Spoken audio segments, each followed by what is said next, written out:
जी हाँ दोस्तों, कहानी की शुरुआत होती है उस पल से जब माहौल पहले से ही तनाव से भरा हुआ होता है।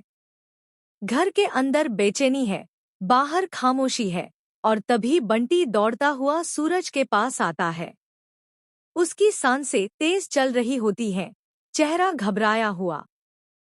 वह हाम फते हुए कहता है कि अनिल का पता चल चुका है।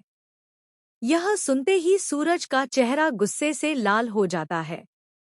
आंखों में आग, सांसों में तूफान, मुट्ठियां अपने आप भींच जाती हैं।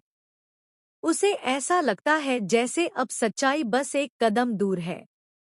वह बिना वक्त गंवाए बंटी के साथ सीधा अनिल के ठिकाने पर पहुंच जाता है। वहां का माहौल अंधेरा और डरावना होता है। जैसे ही सूरज अंदर घुसता है, उसकी नजर अनिल पर पड़ती है। सूरज उसे कॉलर से पकड़कर दीवार से दे मारता है और जोर जोर से पिटाई शुरू कर देता है। उसके हर वार में गुस्सा, दर्द और बेइज्जती का बदला छिपा होता है। अनिल बेचारा अपनी जान बचाने के लिए हाथ जोड़कर चीखने लगता है। मत मारो, मैं सब सच बता देता हूँ। और फिर डर के मारे वह तुरंत गुलाब सिंह का नाम उगल देता है। यह सब मैंने तुम्हारे बाऊजी गुलाब सिंह के कहने पर किया था। उन्होंने मुझे मोटी रकम दी थी। यह सुनकर एक पल के लिए सूरज के हाथ रुक जाते हैं, जैसे समय थम गया हो।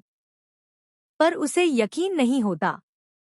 उसके मन में तूफान उठने लगता है। वह और जोर से अनिल को पीटने लगता है।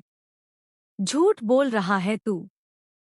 लेकिन अनिल अपनी बात से टस से मस नहीं होता। जो मैं बोल रहा हूँ वही सच है। तुम जिसे अपना बाऊजी मानते हो वो शैतान है। शैतान वो कभी नहीं चाहता कि तुम आईएएस ऑफिसर बनो। उसका सिर्फ एक ही मकसद है, किसी तरह ईशा को गुलाब हवेली वापस लाना और उस पर अपना हुक्म चलाना। यह सुनते ही सूरज के पैरों तले जमीन खिसक जाती है। उसका दिल जोर जोर से धड़कने लगता है। इस बार उसे अनिल की बात पर यकीन हो जाता है। उसकी आंखों के सामने ईशा का रोता हुआ चेहरा घूम जाता है।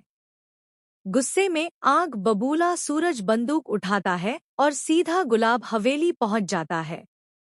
रास्ते भर उसके मन में बस एक ही सवाल गूंजता रहता है, क्या सच में बाऊजी ऐसा कर सकते हैं?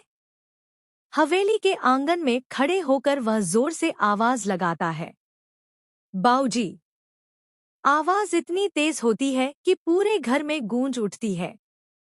गुलाब सिंह बाहर आते ही देखते हैं सूरज उन पर बंदूक तान कर खड़ा है। यह देखकर सब लोग सन्न रह जाते हैं। सूरज